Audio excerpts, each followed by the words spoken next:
la luz visible. Dice que la luz es una onda, pero no una onda mecánica, ¿verdad? Entonces es un caso aparte. Las cantidades que oscilan son campos eléctricos y magnéticos, eso se va a ver bien en física 4. La luz que es visible para los seres humanos tiene longitudes de onda entre 400 nanómetros, que es la luz violeta, y 700 nanómetros, que es la luz roja, ¿verdad? Que eso también se va a ver en física 4 y en física moderna. Y dice que en tanto que toda la luz viaja en el vacío a una rapidez constante de 3,0 por 10 a la 8 metros sobre segundo. Entonces vean que la viaja a una rapidez constante. No siempre. En física 4 vamos a ver cuándo no viaja constante y eso va a depender del medio en el que esté viajando la luz. En el inciso A dice, ¿cuáles son los límites de la frecuencia y el periodo de la luz visible? Entonces eso es lo que queremos hacer, encontrar frecuencias y periodos con los datos de longitud de onda que nos dan. Luego en B dice, usando un cronómetro, ¿podría usted medir el tiempo que dura una sola vibración de la luz? Entonces, lo primero es calcular los límites de la frecuencia y el periodo de la luz visible. Entonces, nosotros conocemos que nos están diciendo, ¿verdad? Por el inciso A, que la longitud de onda es de 400 nanómetros. A una longitud de onda de 700 nanómetros, lo que es la luz visible. Entonces, nosotros queremos encontrar la frecuencia.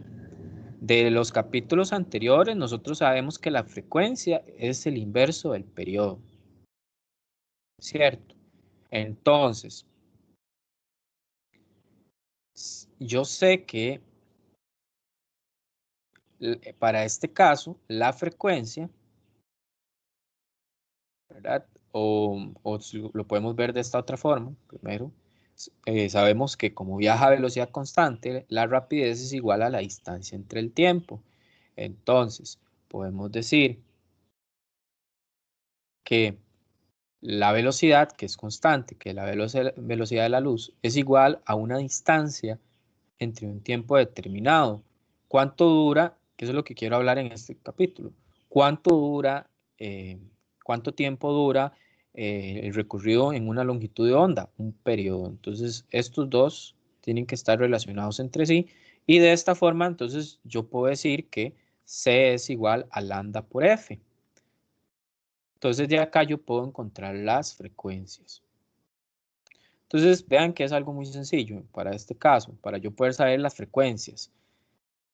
Lo que hago es calcular de las frecuencias para cada uno de las longitudes de onda. Entonces, para 400 nanómetros no usamos los nanómetros, lo usamos en metros, entonces lo pasamos. Un nanómetro equivale a por 10 a la menos 9 metros.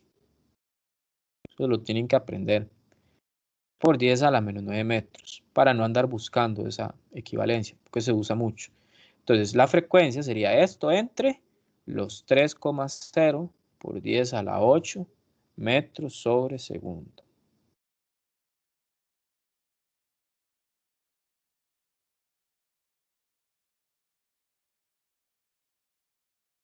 ¿Verdad? Bueno, aquí hay un error muy grande y nadie me dice, ¿verdad? Este despeje está mal. Suave. Ok. Despejemos frecuencia. Frecuencia es C entre lambda, no lambda entre C. Entonces frecuencia sería 3,0 por 10 a la 8 metros sobre segundo entre lambda, que lambda sería 400 por 10 a la menos 9 metros. Entonces eso me da una frecuencia, a la hora de hacerlo en la calculadora, de 7,50 por 10 a la 14 Hz. ¿Verdad? Entonces vean que Hertz, ¿verdad? Lo habíamos visto, es una unidad de 1 sobre segundo o segundo a la menos 1. Si hacemos lo mismo para la otra longitud, sería C entre ahora los 700 por 10 a la menos 9 metros. Esto me da 4,29 por 10 a la 14 Hz. Entonces vean que la luz visible vibra con estas frecuencias. 7,50 por 10 a la 14 y 4,29 por 10 a la 14 Hz. Entonces nuestro periodo, ¿verdad?, tendría que andar en estas frecuencias. Recuerden que el periodo es 1 entre f.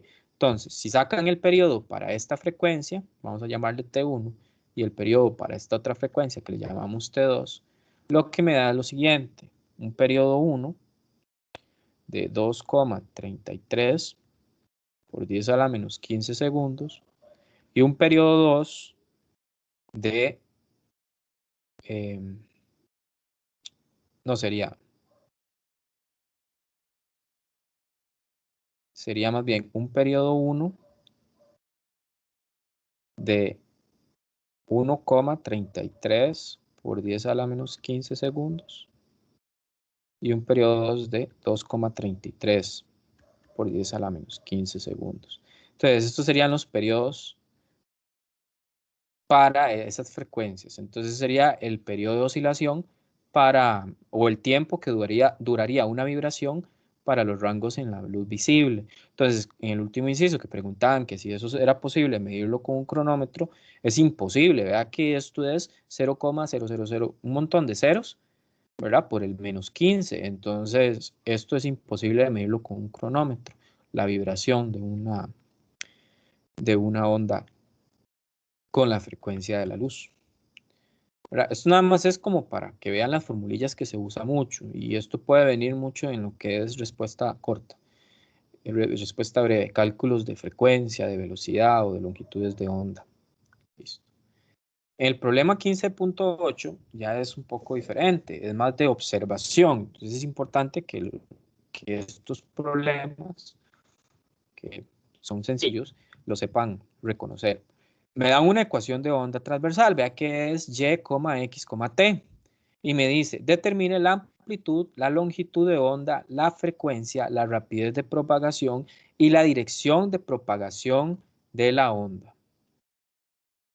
Entonces, hay que encontrar todo eso. Vamos a escribirla acá, para ver más o menos cómo identificamos todo eso. La ecuación sería así: x, t, 6,50 milímetros,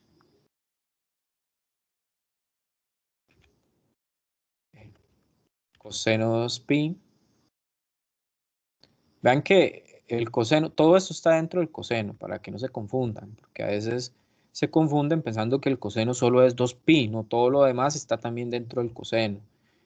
X entre 28 centímetros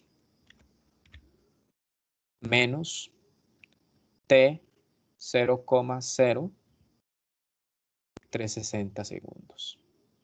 Entonces, la primera pregunta, ¿cuál es la amplitud? Entonces, para la amplitud, solo basta con reconocer la ecuación. ¿Por qué? Porque habíamos dicho que se podía representar de la siguiente forma: A coseno de W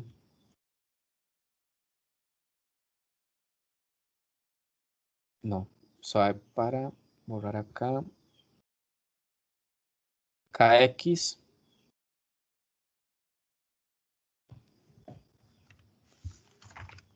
de KX y luego el signo, ¿verdad? Que ese signo decía muchas cosas, menos WT. Esta era la forma que se representaba. Entonces, vean que ya aquí la amplitud, y sabemos que la amplitud está en unidades de longitud, es esto de acá. Entonces, ¿cuánto es la amplitud? Solo ponen esto. Y eso es todo. Otra forma de ver la amplitud es que la amplitud es el valor máximo de Y. ¿Cuándo es máximo esa ecuación? Cuando el coseno de todo eso me dé 1, porque los cosenos solo el valor máximo anda entre menos 1 y 1, entonces todo esto me tiene que dar 1. Y cuando coseno de todo eso de 1, Y vale 6,50 milímetros. Entonces eso sería. Ahora, el B me pregunta por la longitud de onda. Vean que La longitud de onda, ahí no está tan fácil de ver directamente, conociendo esta ecuación de acá. Pero ustedes saben que K, que era el número de onda, es igual a 2pi entre lambda, ¿verdad? Y si relacionan este K de acá con lo que tenemos en esta ecuación, pueden ver que tenemos coseno. Ese 2pi es lo mismo que estuviera multiplicando con el x entre 28 centímetros menos el 2pi por t entre ese tiempo de 0,360 segundos. Entonces, si ustedes observan ese coseno, ¿quién sería esa k? Sería 2pi entre 28, ¿verdad? Entonces, ¿quién sería 28? Esa lambda. Entonces, ¿cuánto es la longitud de onda? 28 centímetros. Y listo. Vamos ahora con el C. En el C me pregunta por la frecuencia. Bueno, la frecuencia es igual a 1 entre periodo. Entonces, eso es una forma de encontrarlo. Sin embargo, yo también sé que la frecuencia angular es igual a 2pi por f. Entonces, si volvemos a ver lo que hay dentro del coseno, yo me doy cuenta que relacionando el término que está después del menos con el término que está después del menos de la otra ecuación, SW sería igual a 2pi por esta cantidad. Entonces significa que la frecuencia es esto. Y como la frecuencia es 1 entre periodo, entonces el periodo de una vez sale de que es 0,0360 segundos. Vean que hasta el momento no hemos usado ningún cálculo. Vamos con el inciso D. Rapidez de propagación. Entonces, rapidez de propagación. Bueno, rapidez de propagación, recuerden, y cuidado se equivocan acá, la rapidez de la propagación no es lo mismo que la velocidad de las partículas que están en la onda, porque si me preguntaran por eso, entonces derivo esa ecuación que me dan. Pero como preguntan rapidez de propagación, eso es solo lambda por f. Entonces, ¿quién es lambda? Ya lo tenemos, 28, 28 por 10 a la menos 2 metros. ¿Y cuánto es la frecuencia? La frecuencia sería hacer eso, 1 sobre 0,0360. Y eso es igual a 27,8 Hz.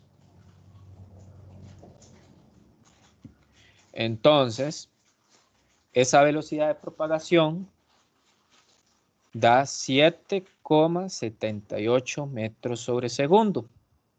¿Verdad? Entonces, vean, ya hicimos el inciso A, el inciso B, el inciso C y el inciso D. Casi todo con observación de la ecuación que me daban. Para el inciso E, vamos a ver qué es lo que piden. Piden la dirección de propagación de la onda.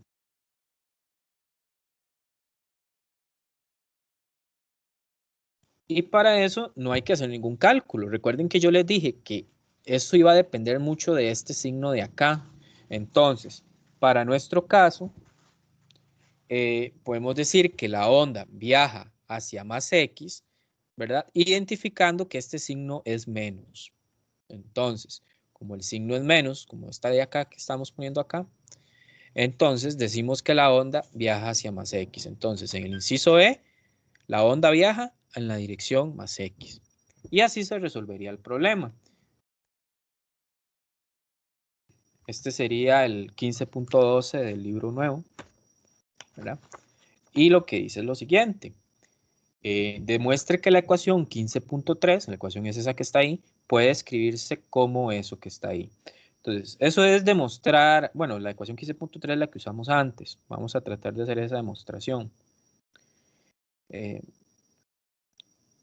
Y luego ya empiezan las preguntas, que use la ecuación esa para obtener una expresión para la velocidad transversal. Vean la pregunta, velocidad transversal de una partícula de la cuerda que viaja en la onda. Aquí sí tenemos que derivar, no es como en el caso pasado que nos preguntaban por la velocidad de propagación, ¿verdad? Que es otra cosa, que solo es lambda por f.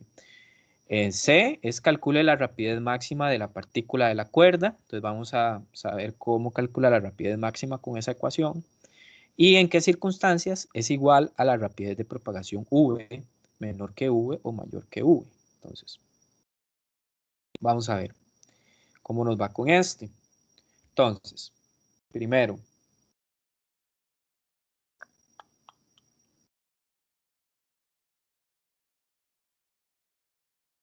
bueno, esta es la ecuación.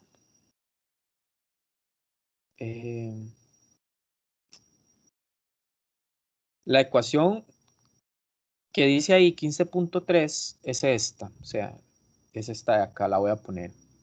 Bueno, esta es la parte A. Ecuación 15.3. Entonces sería A coseno de 2pi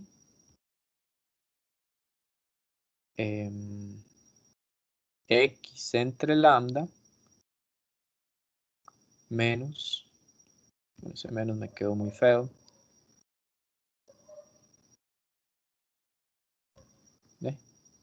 no se borró, menos t entre periodo, ¿verdad? Esta es la ecuación.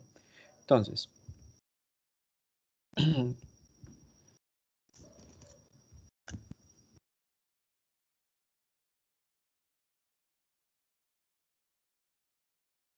lo que podemos hacer, ¿verdad? Para llevarlo a la forma que viene aquí en el ítem, es lo siguiente. Y adentro me quedaría x menos lambda t entre t. Ahí vamos. ¿Y qué les dije del primer problema que hicimos? ¿Cuánto es lambda entre t? La velocidad de propagación de la onda. Entonces esto me queda a coseno de 2pi entre lambda x menos v por t. ¿Lo ven? Entonces ya lo tengo de la forma que ellos me decían, ¿verdad? La del ítem. Ahí está. Eso es importante hacerlo porque muchas veces se les pide por la velocidad o cosas así y no hay necesidad de calcularlo porque si ustedes saben que la velocidad de propagación es lambda entre t y se acuerdan de esta fórmula, ven que lambda entre t acompaña al t minúscula. Entonces lo que esté acompañando ese t minúscula, si la ecuación es de esta forma, entonces esa sube. Otra cosa, si yo a ustedes les doy una ecuación, porque sabemos que es a coseno, en este caso 2pi entre lambda x menos vt, pero puede ser que en vez de un 2 se les dé aquí un 8, ¿verdad? Entonces a la hora de hacer la relación o la comparación, tienen que intentar, ¿verdad? Compararlo con la forma que es, ¿verdad? Porque ese 8 sí está influyendo. Entonces esas cosillas, esos detalles tienen que tenerlos en cuenta para sacar los datos de la ecuación. Ok, ahí la tenemos ya. En el inciso B, entonces me pedían una ecuación de velocidad, pero de la velocidad transversal para cada partícula en la onda. Entonces es derivar parcialmente y, perdón, no es y, es derivar parcialmente la función y que depende de x y depende de t. Derivarla con respecto a quién, con respecto al tiempo. Entonces yo les dije que era una derivada parcial, derivar una ecuación con varias variables, pero dejando a las otras como constantes. Entonces aquí, ¿quién voy a dejar como constante? X. Solo para que se vea matemáticamente bonito. Entonces, ¿cuál es la ecuación y x, t? Esta de acá. Entonces derivémosla. Recuerden que tengo una multiplicación de a por un coseno. Entonces, usando la regla de la cadena, sería, recuerden que es la primera, cuando tengo a punto b, sería la primera derivada por la segunda sin derivar, más la primera sin derivar por la segunda derivada. Entonces, ¿cuál es la primera derivada? 0, porque a es constante. Entonces, esto se hace 0. más la primera sin derivar, a, por la segunda derivada. ¿Cuál es la derivada de coseno? Recuerden que la derivada de coseno es menos seno. Menos seno. ¿Seno de qué? De todo eso. 2pi entre lambda, x menos v por t. Ahora, multiplicado por la derivada de lo que tenía el coseno adentro. Recuerden que cuando uno deriva un coseno es derivar, poner la derivada del coseno y luego derivar lo que hay adentro. Pero estamos derivando con respecto al tiempo. Entonces, vean que eso es como tener un coseno metiéndose 2pi entre lambda, 2pi x entre lambda, menos 2pi velocidad, tiempo entre lambda. La derivada de lo que está adentro con respecto al tiempo es igual a menos 2pi v entre lambda, ¿verdad? Porque el t se va. Entonces, eso es lo que voy a poner acá. Menos 2pi velocidad entre lambda. Entonces, al final, obtengo una ecuación v de y x, t, que es igual a este menos, con este menos se va, ¿verdad? Este de acá se va con este. Y me quedaría entonces amplitud, amplitud 2pi por velocidad, todo esto entre lambda, por el seno, y ahora sí, 2pi entre lambda, x menos v de t. Y esta sería entonces mi ecuación de velocidad. Pero estamos hablando de las partículas que se mueven transversalmente. Ahora, el inciso C. El inciso C es calcular la rapidez máxima de una partícula de la cuerda. Entonces, es como lo mismo que hablamos en el ejercicio anterior, que si yo quería saber cuál es la amplitud, la sacamos porque era el que tenía las unidades de metros, pero también dijimos que es cuando el coseno se hacía 1, pasa igual. ¿Qué valor de v es máximo ahí? Cuando ese seno que está ahí se hace 1.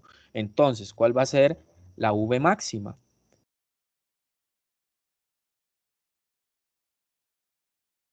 Esto de acá, que tenemos acá multiplicando al seno. Entonces quedaría a por 2pi por velocidad entre lambda. Eso sería nuestra velocidad máxima, ¿verdad?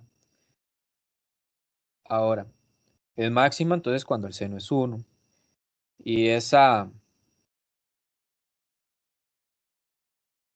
em, esta de acá, digamos, podemos cambiar esa velocidad por la ecuación ¿se acuerdan? De velocidad, lambda por f. Entonces, la velocidad máxima me quedaría 2pi lambda por f por amplitud entre lambda. Las amplitudes se cancelan y me queda 2pi f por a.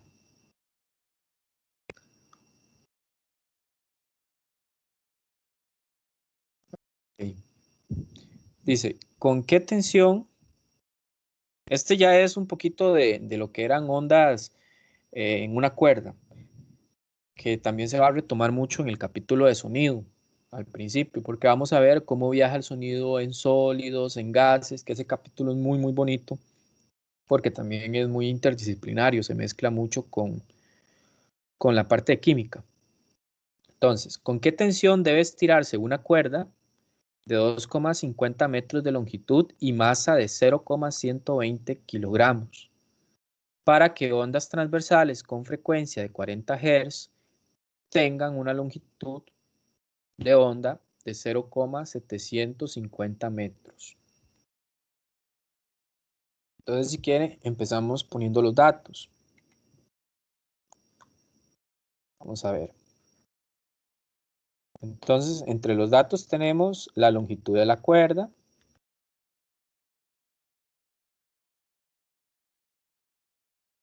la masa de la cuerda,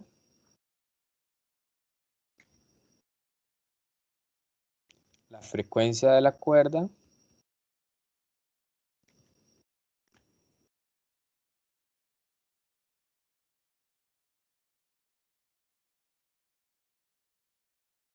Y listo. Vamos a ver. Dice, ¿con qué tensión debe estirarse? Me están preguntando una fuerza. Para que ondas transversales con frecuencia de 40 Hz tengan longitud de onda de 0,750. Entonces, vamos a ver cómo hacemos este problema. Bueno, primero, me están preguntando la fuerza, ¿cierto? Recuerden que para esto la ecuación que me relacionaba fuerza con velocidad de propagación era esta de acá, donde habíamos dicho que el mu era la masa entre la longitud. Esto es un dato que va a depender del cuerpo en el que está oscilando. Entonces,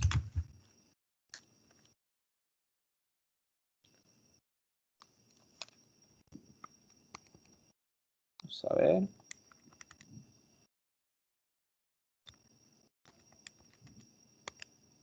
Eso son, para nuestro caso, ¿verdad? Sería una masa de 0,120 kilogramos entre una longitud de 2,50 metros. Son los datos reales de la cuerda que voy a usar. Eso me da 0,048 metros. Ahora, de la ecuación, voy a poner la ecuación 1. Yo puedo encontrar la fuerza si despejo, elevando al cuadrado a ambos lados. Entonces, la fuerza sería v al cuadrado por mu.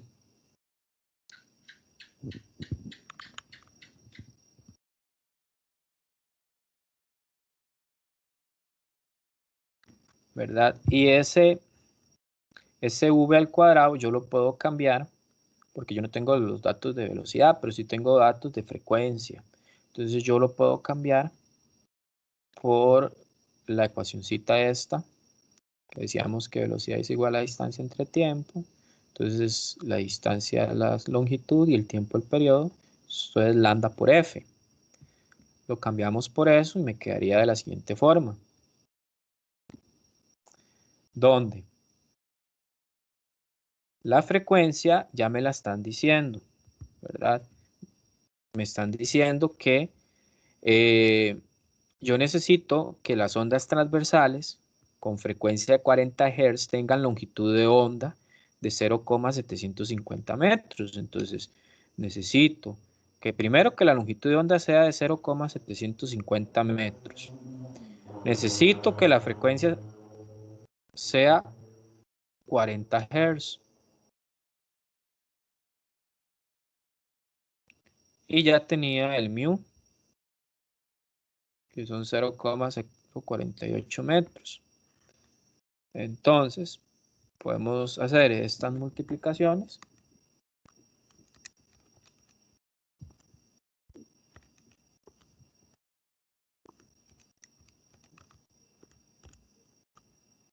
Y esto me daría 43,2 newtons.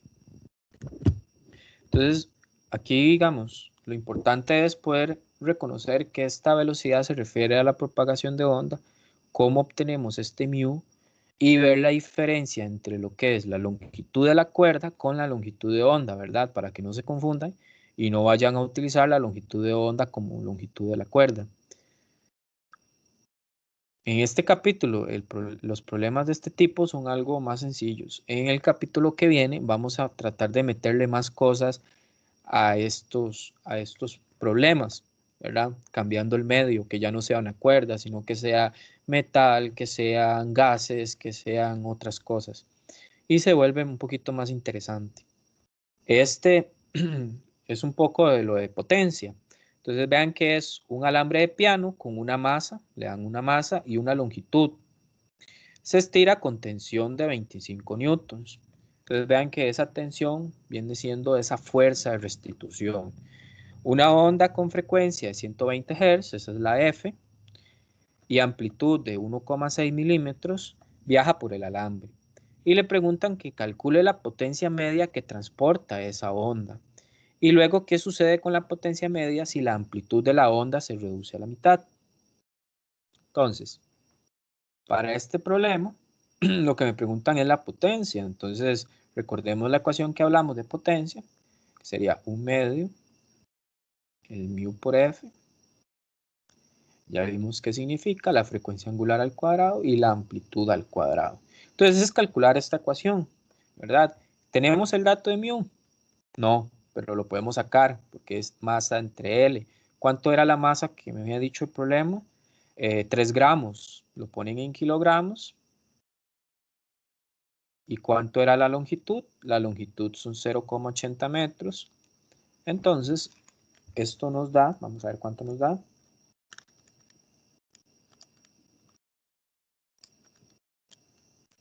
3,75 por 10 a la menos 3 kilogramos entre metro. Ya tengo esta densidad lineal.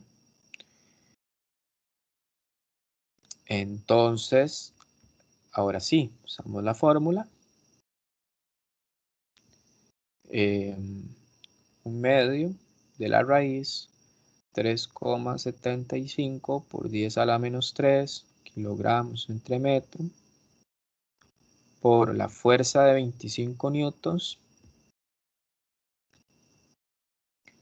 Ahora por esa frecuencia al cuadrado, no la tengo, pero recuerden que W es igual a 2pi por F y a mí me dan F. Entonces 2pi por F, ¿cuánto era F? Decían que era 120 Hz. 120 Hz. Entonces, ¿cuánto es W? Veamos a ver.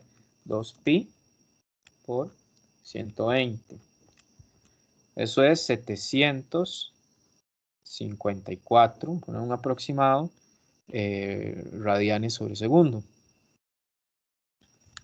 Entonces ponemos acá 754 radianes sobre segundo, todo esto al cuadrado, ¿verdad? Y la amplitud, que ya el problema me la daba, el problema decía que la amplitud era de 1.6 milímetros, ¿verdad? Lo ponen en metros y también va al cuadrado. Entonces, ¿cuánto daría la potencia V? Metemos todo eso en la calculadora.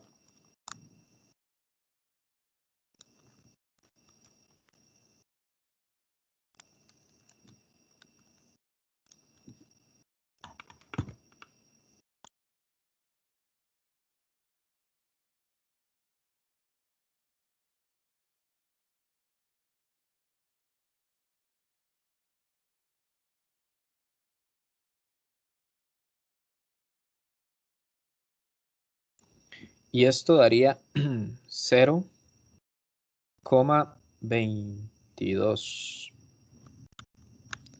22,3 redondeado, ¿verdad? Y estos son unidades de watts porque es una potencia. Y listo. Esto en cuanto al inciso A. El inciso B preguntaba que qué sucedía con la potencia media si la amplitud de la onda se reduce a la mitad. Entonces eso es más que todo analizar la fórmula.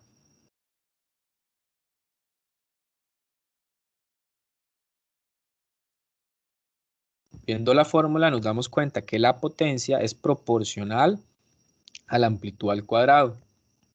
Entonces, significa que si, un ejemplo, la amplitud se me reduce a la mitad, entonces tendríamos esta cantidad elevada a la 2, que esto, ¿verdad? Sería como la amplitud a la 2 entre 4. Entonces, ¿qué está pasando con la potencia? Estaría disminuyendo por un factor de 1/4, ¿verdad? Porque todo el resultado anterior estaría dividido entre 4. Entonces, me estaría dando una potencia, o sea, si esto pasa, si pasa, la potencia sería aproximadamente 0,223 watts entre 4, que eso es, ¿verdad? Y aproximadamente 0,056 watts. Entonces, ahí lo importante es ver que si la amplitud disminuye, disminuye la potencia, pero Si disminuye la mitad, entonces disminuiría un cuarto por un factor de un cuarto, ¿verdad? Por si se les pregunta algo así, para que ustedes más o menos vean que no tienen que volver a calcular todo otra vez, sino más o menos ver a qué es proporcional la potencia.